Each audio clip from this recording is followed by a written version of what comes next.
cordiales y bienvenidos a una edición más de UTQ Investiga.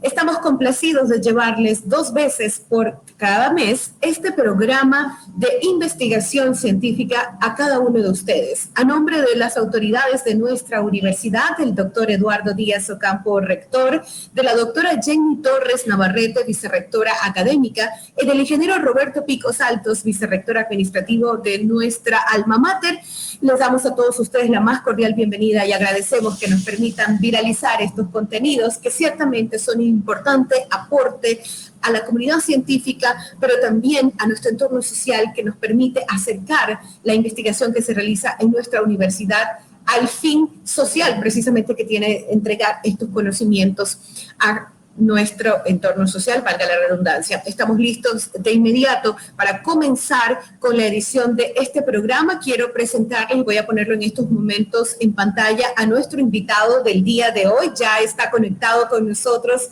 el doctor Jorge Magno Rodríguez Tobar, con quien vamos a sostener el día de hoy un importante diálogo sobre uno de sus temas de investigación que forma parte de la 7ª convocatoria FOSICIP de los docentes investigadores de nuestra universidad, precisamente ese programa que busca respaldar la investigación en nuestra universidad. Voy a presentarles, antes de brindarle la palabra al doctor Jorge Rodríguez, un poco de su perfil académico, de quién es el docente investigador que nos acompaña el día de hoy. El doctor Jorge Rodríguez Tobar es ingeniero en zootecnia de la Universidad Luis Vargas Torres de Esmeraldas, máster en producción animal de la Universidad de Córdoba, España. También máster en acuicultura de la Politécnica de Valencia, España, PhD en recursos naturales de la Universidad de Córdoba, España.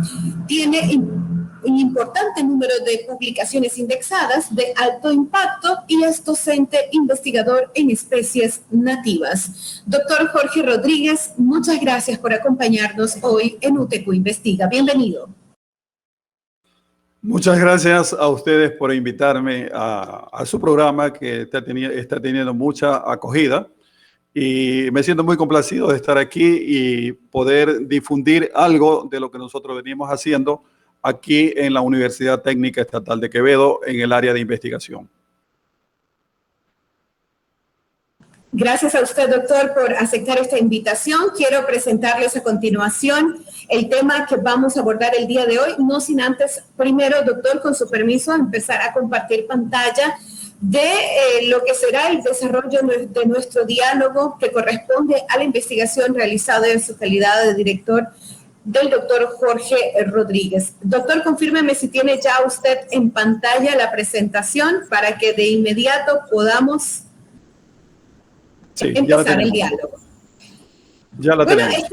Gracias, doctor. Esta es la presentación del doctor Jorge Rodríguez, con quien vamos a dialogar. Su tema es captura y conservación de ejemplares reproductores de la vieja colorada, Mesogeros festae, y la conservación de un recurso zootécnico endógeno como herramienta de desarrollo rural sostenible del litoral ecuatoriano. Doctor, en este tema es importante señalar, tenemos en estos momentos en pantalla la especie específicamente del cual vamos a dialogar el día de hoy con usted. Comencemos revisando, aquí antes es importante señalar un paréntesis, quienes forman parte precisamente de la Red de Investigación y Desarrollo de las Producciones Acuícolas, RITPA, de nuestra universidad. Ustedes tienen en estos momentos en pantalla a todos los miembros de esta red de investigación. De inmediato, doctor, vamos al contexto mundial. ¿Cómo está la producción a nivel mundial en torno a la pesca y a la acuicultura? Esto como para comprender el entorno amplio, si se quiere, precisamente de la temática que vamos a abordar hoy. Sí, muchas gracias. Lo que tenemos en pantalla es el gráfico de la producción que se ha venido dando desde 1950 hasta la actualidad. Entonces, ahí podemos identificar claramente cómo ha venido evolucionando la pesca extractiva. Lo que se captura en el mar y lo que se captura en agua dulce. Y nosotros podemos observar que a partir de los años 80 Entonces, ahí tenemos una nueva franja, que es la franja azul y la franja celeste, que representa ya a la acuicultura, es decir, la producción en cautiverio. Y la franja azul representa a la piscicultura de agua dulce y la franja más clara, celeste, representa a la piscicultura marina. En conclusión, las dos franjas representan lo que se cultiva.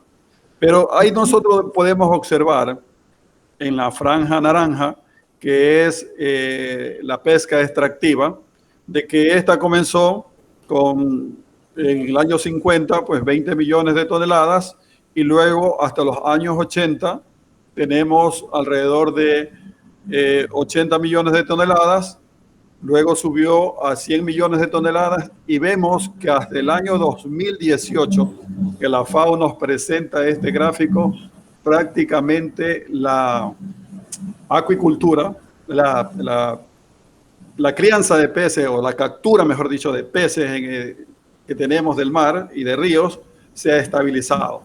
O sea, la pesca extractiva se ha estabilizado. Y de eso vamos a profundizar un poco más adelante, doctor. Ya, perfecto. Vamos, sin embargo, sí, doctor, analizando el contexto, disculpe que lo interrumpa, analizando el contexto global. Pero antes usted quería acotar algo más.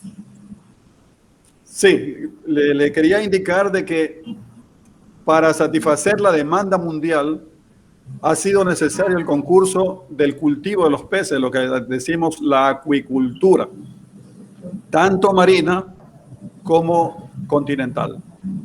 Dentro de estas,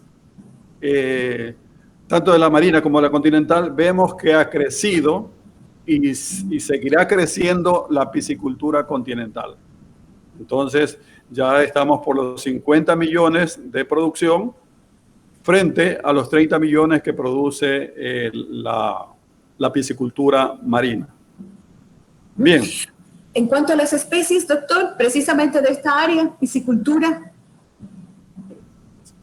Tenemos nosotros miles de especies, tanto marinas como de agua dulce. Sin embargo, de todas las especies, de miles de especies que existen, solamente unas pocas son las que se han llevado al cultivo. Y eso es lo que nos dice la FAO, de que hay la necesidad de investigar nuevas especies para incorporarlas a la producción. Y eso es precisamente lo que estamos nosotros haciendo, visorando las especies que no han sido estudiadas para conocer sus características y poderlas en algún momento, que las nuevas generaciones puedan incorporarlas a la producción comercial para colaborar con la soberanía alimentaria. Y sobre ese tema tenemos otro importante apunte que hay que señalar, precisamente a pesar de la gran cantidad de especies que existentes en el mundo, el volumen de producción cultivada está dominado por pequeños números de especies o grupos de especies básicas, por ejemplo, en el caso del plano nacional, regional y mundial. Doctor, ¿puede por favor precisarnos algunos datos sobre esto? Sí. Como les decía, de las miles de especies que tenemos, apenas son 20 las que se cultivan formalmente porque han sido ya caracterizadas, han sido estudiadas, se conoce su índice de crecimiento, se conoce el hábitat más adecuado para ellos, se conoce sobre sus requerimientos alimenticios. Pero aparte de esas 20 partidas, de esas 20 especies que están en producción actualmente, es necesario continuar investigando otras. Entonces creo que en la siguiente diapositiva nosotros ahí presentamos, si me pone la siguiente diapositiva. Sí, claro. Aquí tenemos una de las especies. Bueno, una de las especies en nuestra zona, en el litoral ecuatoriano, y si consideramos que esta especie se extiende desde el sur de Colombia, todo Ecuador hasta Tumbes. Entonces, esta especie, que es muy conocida por la gente del litoral y muy apreciada y consumida. Muy sabrosa. Sí, que le llamamos la vieja, vulgarmente la vieja colorada, pero su nombre científico, Cyclosoma festae, que ya últimamente Kullanger la reclasificó y le puso el nombre de Mesoero festae. Entonces nosotros hablamos ahora del Mesoero festae, pero solamente nos hemos limitado a la clasificación. Ahora la Universidad de Quevedo desde hace unos 3 años para acá viene investigando más a fondo a esta especie de vieja colorada. Pero hay que indicar de que para que una especie ya se le considere que está apta para la producción, entonces es necesario conocer todas sus características. Es necesario conocer todo lo referente al buen manejo. Y eso lleva su tiempo. Por ejemplo, si hablamos de la tilapia se tiene estudiando más de 60 años. Entonces, si hablamos de la vieja colorada, tenemos 3 años, entonces quiere decir que estamos dando los primeros pasos. Pero lo importante es que vamos avanzando. Y que se ha comenzado. Doctor, de hecho, esto es precisamente un poco del contexto, lo que da origen a su proyecto de investigación, su estudio. Y vamos a entrar ya precisamente en materia en torno a la investigación. Cuéntanos un poco sobre dónde se desarrolló esta investigación que usted nos presenta el día de hoy. Bien, la Universidad Técnica Estatal de Quevedo tiene una finca experimental, porque se llama La María. En esta finca tenemos un plantel acuícola que sirve para investigación, que sirve para vinculación con la comunidad y que sirve también como práctica de los estudiantes. Entonces ahí es donde nosotros, todos los que nos dedicamos a la investigación, hacemos todos los trabajos prácticos. Entonces este trabajo lo realizamos en la finca experimental La María, de propiedad de la Universidad de Quevedo. Perfecto, doctor. Aquí queremos hacer un pequeño paréntesis para usted que nos está observando este programa. UTQ Investiga. Empiece, coloque a su costado derecho, se encuentra la opción compartir y comparta este contenido para que podamos lograr que precisamente la investigación que se realiza en nuestra universidad logre llegar hacia los ciudadanos en un diálogo mucho más amplio, pero también en un diálogo mucho más sencillo para que podamos comprender a la investigación científica desde los conocimientos más elementales para que podamos precisamente entregar esta investigación a nuestro entorno social. Así que es el momento preciso y exacto para que nos ayude compartiendo este contenido. Doctor, regreso con usted a precisamente analizar un poco lo que tiene que ver ya al proyecto de investigación y cuáles fueron los considerandos que se tomaron en cuenta para el estudio precisamente de Mesoeros festae. Bueno, la inquietud de nosotros, los investigadores, y en todo caso, pues nosotros que investigamos en peces, es conservar las especies, sobre todo las especies endógenas. Nosotros tenemos aquí muchas especies nativas que deben de ser investigadas. Sin embargo, de todas esas especies hemos escogido una, en este caso la Mesoero festae, porque ella es una de las que más se aproxima a las especies de cultivo mundial, como es la tilapia, que es un cíclido. Entonces esa es una de las primeras razones. ¿Qué es lo que nosotros queremos hacer? Conservar la especie. En otro caso, es importante también que haya la diversidad de especies, diversidad de producción, porque el consumidor siempre prefiere diferentes calidades, alternativas que pueda tener pues, para su consumo. La estamos estudiando también desde el punto de vista nutricional, porque estamos haciendo análisis también en el caso de la proteína, de la calidad de proteína, de la carne de la vieja colorada, crecida en diferentes tecnologías de crianza. Entonces, estamos haciendo el análisis de la carne, estamos haciendo análisis del perfil lipídico. Entonces, hemos encontrado algunos hallazgos pues, que superan el perfil lipídico en lo que se refiere a los ácidos grasos insaturados y poliinsaturados, supera a otras especies que consumimos a diario. Entonces, todo esto nos está llevando a que cada día las autoridades de la universidad, el Departamento de Investigación y nosotros tengamos más interés por seguir investigando las especies nativas y en especial la vieja colorada, y también hay otra especie que es muy similar que la estamos estudiando, que es la vieja azul. Interesante, doctor. Sabe que quiero comentarle esto como una anotación. Cuando nos encontrábamos anunciando el programa, este programa que desarrollamos con usted, nos escribía, vamos a decirle el nombre, vamos a mirarlo, Vladimir Intriago, y nos dice, en mi tierra eso se llama bante. ¿Hay alguna parte donde se llama bante y se le conoce, pues, o estamos hablando de otra especie? No, es la misma, tiene nombre, tiene muchos nombres, ¿no? Tiene el nombre de vieja colorada, tiene nombre de bante, tiene nombre de terror cíclido, bueno, diferentes nombres que tiene en diferentes lugares. También muchos le dicen la vieja montañera, pero nosotros la estamos más identificando como la vieja colorada. La vieja colorada sí, tiene un color muy particular que obviamente se asocia con la denominación que en este caso pues estamos mencionando. Hablemos, doctor, sobre la identificación del sexo de la vieja colorada en base a la variación morfométrica. Cuénteme un poco cuáles fueron un poco primero sobre el proceso de investigación y luego los hallazgos en torno a esto.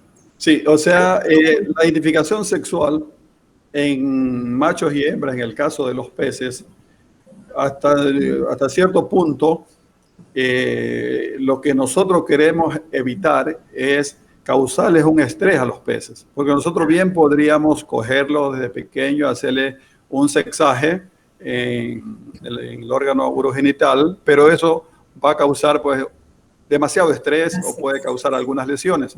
Entonces lo que queremos es de una manera visual poder determinar cuál es el macho y cuál es la hembra.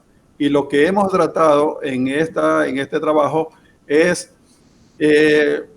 nosotros ver, considerando 3 etapas o 3 pesos de esta especie, de estos ejemplares, ver en cuál de esas etapas es donde nosotros podemos hacer la investigación con mucha facilidad. Nuestro propósito es identificarlo lo más temprano posible. Si fuese posible, en la etapa de alevín o en la etapa larvaria. Porque esto nos sirve de mucho, porque si vamos a hacer un criadero y necesitamos solo machos, entonces tendríamos que determinar cuáles son los machos visualmente para separarlo de las hembras. Porque también viene implícito el asunto de que no queremos utilizar otros métodos como son métodos hormonales para nosotros transformarlos de machos a hembras. Eso es lo que queremos evitar, sino que queremos hacer una identificación del sexo de forma visual. Y entonces, doctor, luego nos encontramos que existen, lo que usted señalaba, ¿no? Las 9 variables morfométricas, el ancho corporal, el medio radio. Bueno, ¿puede referirnos brevemente a esto? Sí. Nosotros lo que tenemos que ver es cómo está constituida su forma para nosotros compararlo entre los machos y las hembras. Por eso tomamos las medidas corporales externas. Y entonces entre esas medidas que hemos tomado, además de esas 9 variables, bueno, nosotros tenemos otras variables que no las estamos presentando aquí, pero que las hemos tomado. Entonces, cuando se refiere a las medidas, estamos hablando, por ejemplo, del ancho corporal. Nosotros hemos tomado 3 ancho corporal, que es el 1 en la parte delantera del animal, en la parte central y en la parte posterior. Hemos determinado también pues, el tamaño de la cabeza de machos, el tamaño de la cabeza de hembras, en los diferentes pesos, ¿no? Le dije claro, que estamos trabajando con 3 grupos. Sí. También hemos determinado el largo estándar para referirse también al peso, hemos determinado la altura del cuerpo y lo que nos ha dado, digamos, alguna diferenciación sexual, lo que se llama dimorfismo sexual, es la jiba, la altura de la jiba, que es la parte frontal del animal, que en los machos tiene la protuberancia un poco más elevada. Es mayor que sobre el de la hembra. Perfecto, doctor. Ahora, luego aquí la tenemos en estos momentos en Sí. pantalla. Podemos ver mucho más claro lo que usted nos señalaba. Sí, en el caso de las personas que viven y conviven con los peces en los ríos, en el campo, para ellos no se dificulta prácticamente nada identificar cuál es el macho, cuál es la hembra. Pero eso tiene que estar escrito y tiene que estar probado. Entonces, eso es lo que nosotros estamos haciendo, tratando de probarlo para nosotros escribirlo. Científicamente. En ese pez que está ahí, que ustedes ven ahí, entonces tomamos medidas, como ya les dije, en lo que se refiere al ancho, al largo, tomamos también el grosor, tomamos como referencia las aletas, los radios de las aletas, el opérculo. Entonces, de esa manera nosotros vamos a hacer la diferenciación entre macho y hembra, desde luego ya aplicando la estadística, ¿no? Entonces, eso es lo que nosotros hemos hecho en este trabajo. Bueno, ya brevemente se refirió precisamente sobre los resultados de lo que fue la primera fase o experiencia 1 de su estudio, doctor. No sé si quisiera agregar algo más. Bueno, que en la experiencia 1, sí nosotros logramos identificar, en este caso, una de las variables que nos hace determinar el dimorfismo sexual.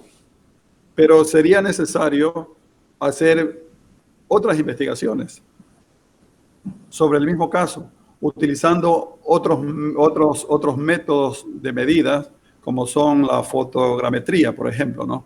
Entonces, de tal manera que vayamos siendo cada día más precisos para nosotros sacar, pues, unos resultados también más precisos. Porque ahorita, en esta primera aproximación, lo hemos hecho midiendo con los diferentes equipos que hemos tenido a la mano. En este caso, pues, que la balanza, hemos tenido el calibre y una mesa graduada, de tal manera que ahí hemos podido hacer. Pero sería de volverlo a hacer, sería de hacer de profundizar en la investigación. Si nosotros pensamos que lo que hemos hecho no es definitivo, hay que seguir trabajando, pero lo que se ha hecho, de todas maneras, es un impulso para nosotros mismos o los nuevos investigadores continúen con este trabajo hasta tener, pues, realmente caracterizado el trabajo de la reproducción y la diferenciación sexual entre machos y hembras de la vieja colorada. Ya usted lo señalaba, el tiempo de estudio que lleva esta especie a nivel general todavía es muy corto frente a otras especies que ya tienen mucho más tiempo y años de investigación. Pero vamos, doctor, a la fase 2, que precisamente, o a la experiencia 2, que usted la ha denominado, que tiene que ver con la dinámica del agua sobre la reproducción de la vieja colorada en cautiverio. Háblenos un poco precisamente sobre esa influencia de la dinámica del agua para una buena producción en cautiverio. Sí, bueno, la reproducción es fundamental para nosotros continuar con la especie. Si no hay reproducción, prácticamente la especie se acaba. Entonces, el caso es que cuando nosotros asistimos al campo, nosotros asistimos a donde gente que se dedica al cultivo de peces, muchas veces nos dicen, a mí en mi piscina sí hubo reproducción de la vieja colorada. En otros dicen, yo nunca he podido reproducir la vieja colorada. Entonces, hay diferentes criterios. Entonces, esto nos llevó a nosotros a pensar, después de hacer algunos análisis, que tiene mucho que ver el movimiento del agua, porque en este caso, esta especie no se reproduce en aguas corrientes, porque cuando quiere reproducirse, busca en el medio natural, busca cuevas donde el agua está tranquila. Entonces prácticamente nos hace pensar de que no se va a reproducir en aguas corrientes. Entonces, desde ahí viene el asunto de la dinámica del agua, donde nosotros hicimos el ensayo con 3 dinámicas del agua. Una, agua estanca prácticamente, donde el recambio de agua era muy poco. Otro, hacíamos un recambio medio, recambiamos el 50% del agua de la piscina, y en otro tratamiento hicimos a chorro continuo. Es decir, el agua fluía libremente, no había control. Entonces ahí conseguimos las 3 dinámicas del agua, porque a nosotros nos interesa iniciar conociendo cuál es la dinámica del agua preferida para la reproducción por este pez. Entonces eso nos llevó a nosotros a hacer. Sí. Perfecto, doctor, qué importante esa explicación, porque así nos permite comprender mejor a qué se refiere, ¿no? Bueno, aquí tiene un poco más en detalle precisamente de lo que fueron ya esas características que incluyó el estudio de la dinámica del agua, determinada por el recambio del agua suministrado. Doctor, no sé si quiere profundizarnos un poco más al detalle sobre a este punto de la investigación.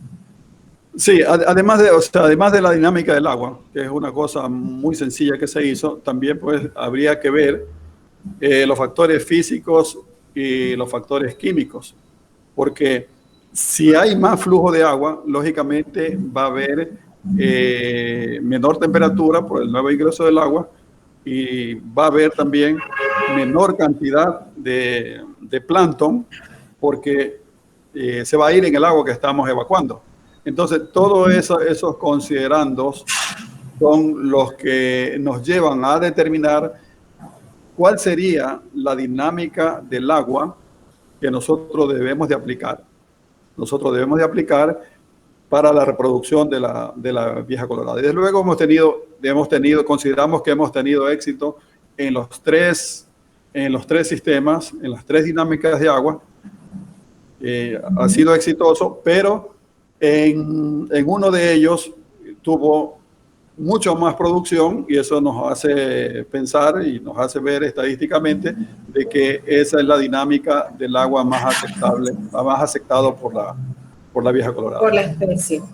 Perfecto, doctor. Y ahora hablemos un poco sobre el análisis, precisamente de la producción de las 3 dinámicas del flujo continuo. Ya usted nos señalaba brevemente el recambio.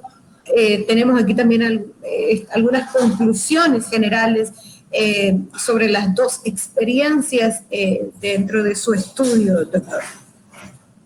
Bueno, nosotros pudimos determinar mediante los análisis de que el mejor tratamiento fue por el recambio medio, donde solamente se recambiaba el 50% de agua del volumen del estanque, y sin descartar pues el recambio nulo y el recambio continuo.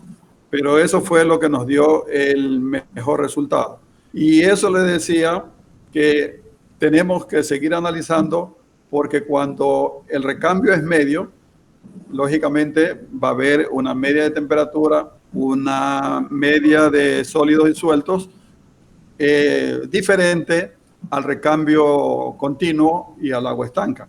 Entonces todavía nos falta seguir investigando para ver también cuáles serían las cantidades que necesitan en lo referente a los componentes del agua. A los componentes me refiero al asunto del plancton y de todas las microalgas y los microorganismos del agua. Perfecto, doctor. Realmente muy interesante y fascinante escuchar lo que usted el día de hoy nos ha planteado, esta investigación, esta importante investigación que usted ha realizado y que nos ha permitido conocer un poco más al detalle. Finalmente, yo quiero consultarle, doctor, en la provincia de Los Ríos puntualmente, donde tenemos un gran potencial en ese sentido acuícola, tenemos producción sobre precisamente la conocida como vieja colorada. Sí, hay muchas personas que se dedican a crecer la vieja colorada, pero lógicamente capturándola en el río, no por reproducción de ellos, sino que capturan el río, ya sean alevines o ya son juveniles, y los llevan a sus criaderos. O sea, hay el interés. El interés de la gente que produce, sobre todo, es el interés económico, porque tiene mucho precio en el mercado, un precio superior a las otras especies. Pero el interés de nosotros es conocer a fondo para poder, primeramente, conservar la especie y segundo, tener una especie propia, una especie de aquí, de la zona, una especie de América que pueda llegar a ser tan importante como es actualmente la tilapia. Y sobre todo que consideramos que en nuestro medio esta especie vieja colorada no es depredadora como son otras especies introducidas. Entonces nos lleva a eso, y si nosotros logramos eso, de ponerla en el comercio, pues nosotros estamos ayudando mucho a la seguridad alimentaria del mundo, y desde luego se va a generar con las empresas mucho trabajo para la gente. Entonces allá nosotros es que perseguimos esos objetivos, de ver pues que haya una nueva especie para que las especies que se cultivan ya no sean tan reducidas como hasta el momento.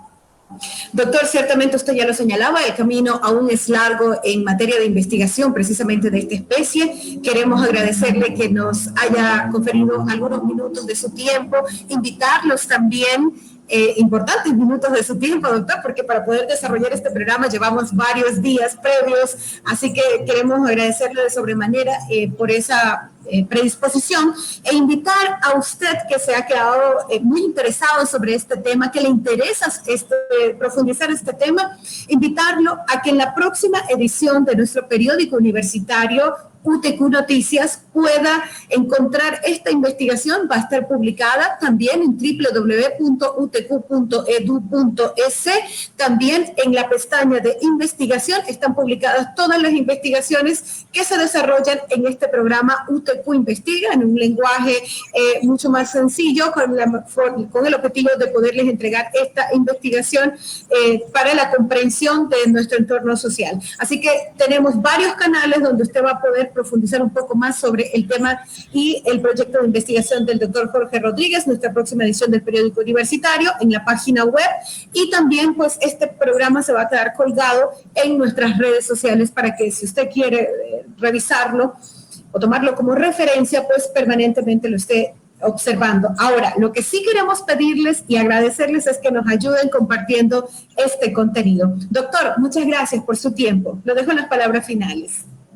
Bueno, agradecerle a usted porque por medio de este medio, por lo menos estamos haciendo un preámbulo de lo que nosotros hemos hecho, porque como usted dijo, se publica en la revista también. Todos nuestros trabajos los publicamos en revistas, sean locales o revistas internacionales, como el caso de las revistas Scopus. Todo el material nosotros lo enviamos para que la comunidad científica lo conozca, y también hacemos estas difusiones muy prácticas para que nuestra comunidad, que es el que más lo necesita, nuestra gente, nuestros productores, nuestra gente del campo, lo entiendan y tomen interés y nos den las facilidades cuando nosotros llegamos a ellos para tomar cierta referencia de esta especie. Una vez más a usted, muchas gracias, doctor. Éxitos, que continúen sus investigaciones y también sus publicaciones, porque ciertamente es un importante aporte a la ciencia. A usted, querido seguidor que nos está observando. Una vez más, muchas gracias por habernos permitido llegar con una edición más de UTQ Investiga. Los invitamos al próximo 15 de mayo a observar una edición más. 15 y cada 30 de todos los meses del año, este programa se transmite a usted. Una vez más, muchas gracias a nuestras autoridades de la universidad que nos permiten desarrollar este espacio que busca acercar la investigación científica de nuestra universidad a nuestro entorno social. Que tengan una maravillosa noche. Muchas gracias.